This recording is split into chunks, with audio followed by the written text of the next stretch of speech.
Hi there, this is Ranjit, and in this video we'll be doing the full in-depth long-term review of this Honor V10. If you recall, I had done the unboxing for this smartphone sometime in late December, and I apologize for the delayed review. Just got so busy with some other devices, but it's a good thing because now this device has got so many updates and the performance has changed. It has also got some new features, so we're going to look at it, and I'll divide this review between pros and cons.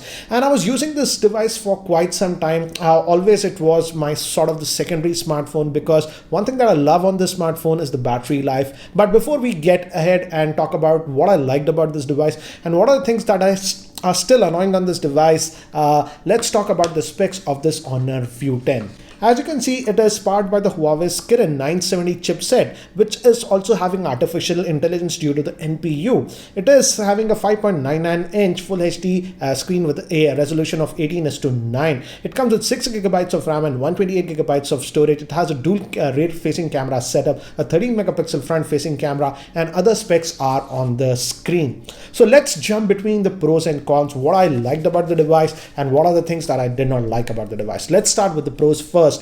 And the first thing that I've liked about this device is the screen. Though it's just a IPS grade screen, it's not an AMOLED screen or anything like that, but the quality of the screen is actually very good on this one. It's a good quality screen that they have put, and I've consumed a lot of multimedia content on this device, and trust me, the screen quality is good. Even in terms of build quality, I'm so glad Honor didn't go with the glass back. So as I told you, I've been using this one for the last 4 months, and I mostly used it without a case, and still it's doing very well. So in terms of build quality, the build quality is good, and even the screen quality on this device was good.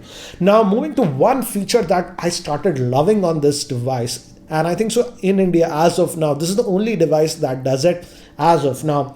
It has true dual 4G support. That means, yes, most of the smartphones in India have dual SIMs, but 4G can be enabled only on one SIM at a given time. The other SIM will revert to 2G or 3G, but on this, it is having true simultaneous 4G support. Hence, I'm able to use Jio with VoLTE, and even my Airtel SIM is currently running on 4G. So this can be a huge factor, and lately I'm actually appreciating that, because Airtel in our area in Hyderabad has become really terrible, and I was actually having VoLTE on Jio. But as you know, if you use Jio, you have to make it the primary SIM, but with this one that's not the case. Still, Airtel is my primary SIM, but Jio also works simultaneously on this, so it is having that true 4G support.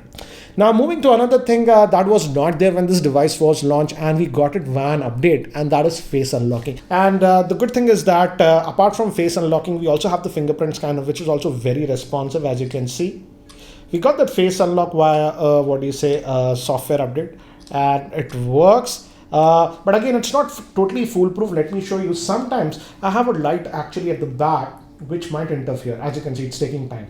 So yes, the face unlocking will work in most situations and even in dark. But again, if you have a sharp light at the back, sometimes, as you can see, the face unlocking might not work, and you have to revert to fingerprint scanner. This is an extreme example I wanted to show you, because there is a light that is interfering with the camera. But again, when it works really, really fast. Now moving to another feature that a lot of you guys were asking, and even Honor was promoting this one. They say that this is an artificial intelligence phone. The thing is that it has an NPU in it, and about 3% of the SoC, that is processor, is tasked to that. So what can it do? Again, I would say in normal usage you won't notice it, but again, this artificial intelligence works when you're using the camera. For example, if you're taking photographs of plants and something, it will auto detect that. Or if you're taking a photograph of a scenic object, it automatically changes the mode. For example, if you're taking a photograph of a portrait or something, a person, it automatically changes the mode so that you get better photographs. So this is done automatically using the AI chip. Another thing that I've found with this device is that the AI chip is also helping it to get insane battery life. I have to say, this smartphone is the best smartphone in terms of flagship if battery life is your highest priority. The battery life that I was getting on this one is next to none, and I think so the AI chip is a big big factor in that. Another thing that the AI chip works in the background is optimizing the phone based on your usage, and Honor claims that even with extended usage the phone will not slow down. And as I've told you, now it's been almost 4 months since I've been using this phone, and the phone hasn't slowed down a bit. It's as fast as it was when I got it. Again, it might be due to the fact that the phone specs are also very good. It has a powerful Kirin's 970 processor, and also it has that 6 gigabytes of RAM and 128 gigabytes of internal storage. But the phone hasn't slowed down. So those AI features are there in the background. You won't notice it is working, but it is helping the phone a little bit, in my frank opinion. Now moving to the battery life, it has a sealed battery that's a 3750 milliamp hour battery, and I have to say I'm really impressed with the battery life that I was getting on this device. As you can see from the charts, even with about 1.5 days of continuous usage, mostly on 4G data, the battery life that I was getting on this phone is very good. You can easily get about 6 hours of screen on time, and I was also getting over 7 to 7.5 hours of screen on time with a single charge on this device, and easily it was lasting over 24 hours with a single charge. So in terms of battery optimization, Honor and its Kirin 970 chip is doing a fabulous job, and I can easily say that this is the best flagship that I've tested in terms of battery life. So in terms of battery life, you don't have to worry about this one. Now moving to the cellular call quality, I used this with Airtel 4G and even with Jio, and I had no problems with either of them. The call quality is good. The earpiece is also good. Moving to the speaker, it just has a single speaker here at the bottom. I took quite a bit of speaker calls with that, but I'll talk about the speaker later on. Now moving to Bluetooth, some of you have asked me to test even Bluetooth. So I tested the Bluetooth with my car and also with AirPods and one of the Bose headphones that I'm testing as of now, and I did not have any problems with Bluetooth connectivity with this device. But one thing I did notice is that after the latest update that I got, with the first boot the Bluetooth was not working, but when I rebooted it started working. So a small glitch that I noticed, but apart from that even Bluetooth was working fine. Now moving to the headphone jack, thankfully this device still retains the headphone jack, and I did test it with quite a few headphones. I would say it's not like the quality of the LG V30 or something, but again the output that I got from the headphones I tested with this M40X, M50X and my Grados was actually very good. It has that depth in the music, so I enjoyed the music with the headphone jack. So you won't be disappointed in terms of the audio via the headphone jack. I'll talk about the speakers in the later part of the video. Now moving to the camera, it has the dual camera setup, 16 plus 20 megapixel, which is a monochrome sensor, and a 13 megapixel front facing camera. And I have to say the camera performance was actually very good. As you can see from these sample shots with the rear facing camera that I took, the pictures came out really good. And in outdoor conditions, as it has that AI mode that continuously works and detects the scene, even when I was taking casual shots in this auto mode, the pictures came out really good with this device. So in terms of camera performance, I was very happy with the rear facing camera, but in very low lighting conditions, if you compare it with the OnePlus 5T, I would definitely say the OnePlus 5T in very low lighting conditions was doing slightly better, but again the camera performance was good. Now moving to the front facing camera, the front facing camera performance was also very good. As you can see, these are some of the sample shots that I've taken with this one, and I was also, as I told you, I was using this device for almost 4 months, and when I was traveling to Barcelona, I had this as my secondary device. So we took quite a bit of footage from this device. So here is some of the sample footage that I have shot with this Honor V10. We are at top of Barcelona, and we have a 360-degree view, so you can go. So in fact, it's a beautiful place. Again, we skipped the hop-on hop-off tour, and glad we did that. This is on the top of Barcelona. You get the whole view. I think so. You should take a Euro pass, whatever that we have. We got a two-day metro pass. It has everything. You can travel on metro. You can use the buses, everything. And we paid what, 15 euros? 15 euros per head for 2 days. So as you can see, the camera performance was also actually very good, apart from very low lighting situations. Now these were the strengths of this device, and also in terms of charging, yes, it does support fast charging out of the box, and it roughly takes about 2 hours to fully charge if you're using the supplied charger that you're getting. And in terms of heating also, I did not exhibit any overheating of this device with regular usage, but yes, when you use that fast charger and when you're charging, the back will get a little bit warm. Now let's move to some of the things that I did not like with this device.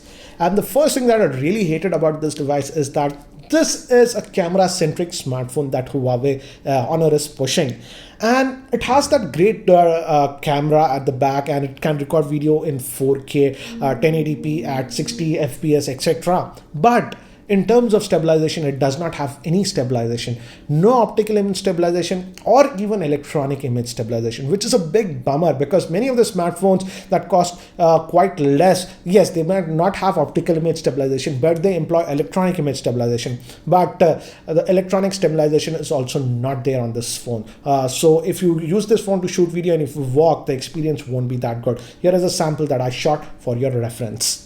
It does not offer any stabilization, not even electronic image stabilization. So if you walk around, the video is shaky. But again, as you can see, the video quality is actually very good if you don't shake it a lot. But saddened to see that Honor did not provide any sort of stabilization in the video department. Now, moving to another thing is that as it's a Honor phone, it's a custom UI that they use, that is EMUI. Don't get me wrong, it works well, and I noticed no lag whatsoever, and now you can enable the app tray also. But again, I'm not a big fan of this UI. Maybe you'll get used to it. In terms of functionality, it is good, but when I was using this phone, I was mostly using it with a custom launcher. In fact, that was the same case when I used the LG V30 Plus. I have a separate video about that. I'll leave the link in the description. And also, as it's using that custom UI, in terms of Android updates, it can be a little bit slow. It's still on Android 8, that is Oreo. It didn't get the Android 8.1, and it also gets the Android security updates. But as of now, shooting this video, it's on the February security update, and I'm shooting this video on 27th March. So yes, you will get updates, but it can be a little bit slow on this device. Also, moving to the speaker, it's a great multimedia handset because of that almost 6-inch screen that you're getting, and it's also not very heavy. But the speaker is only here at the bottom, and I would say it should have gotten a dual speaker setup, but that's not the case. And the speakers are okay, I would say, not the loudest. So if you are accidentally holding this, you can totally muffle the sound. So I would have loved to see a dual speaker setup on this, but sadly that's not the case. And so these were some of the cons of this Honor View 10. But overall, I would say it's a very good smartphone. Before I give you my verdict and summarize, here is a word from the sponsor of this video, that is Cashify.in. Are you looking to buy this device or any other smartphone? Then sell your old mobile and laptops on Cashify.in to unlock the best market price. Check out Cashify.in to encash your phone in less than 60 seconds. So what do I think about this smartphone? This smartphone is selling in India for rupees 30,000. And for that price, I would say it's an overall very good smartphone, apart from some of the cons that I have mentioned. What I really liked about this device is that true, dual 4G support, and you'll appreciate it if you have two SIMs and want to simultaneously use 4G features. So you'll really appreciate that feature. And in India, as of now, this is the only smartphone that supports that. Also, the camera is actually really good on this one, both the rear facing camera as well as the front facing camera. And also the general performance of the phone is actually very good, thanks to that Kirin 970 SoC with some of the AI features that keep optimizing it in the background. Also, in terms of battery life, this is the thing that I loved about this device. This is the best flagship that you can get. The battery life is insane, and for most users it will last for about 24 hours or up to about 1.5 days per charge, which is unheard for a flagship device. And also, I like the fact that Honor is giving us the higher end variant that comes with 6 GB of RAM and 128 GB of internal storage, and it even has support for micro SD card if you need that. So overall, a very good package, I would say, and certainly one of the top in terms of performance and overall package if the pricing is around 30,000 rupees. So guys, this was my review of Honor View 10. If you're still not subscribed to my YouTube channel, hit that subscribe button. Thanks for watching. This is Ranjit, and I hope to see you in my next video. Take care, guys.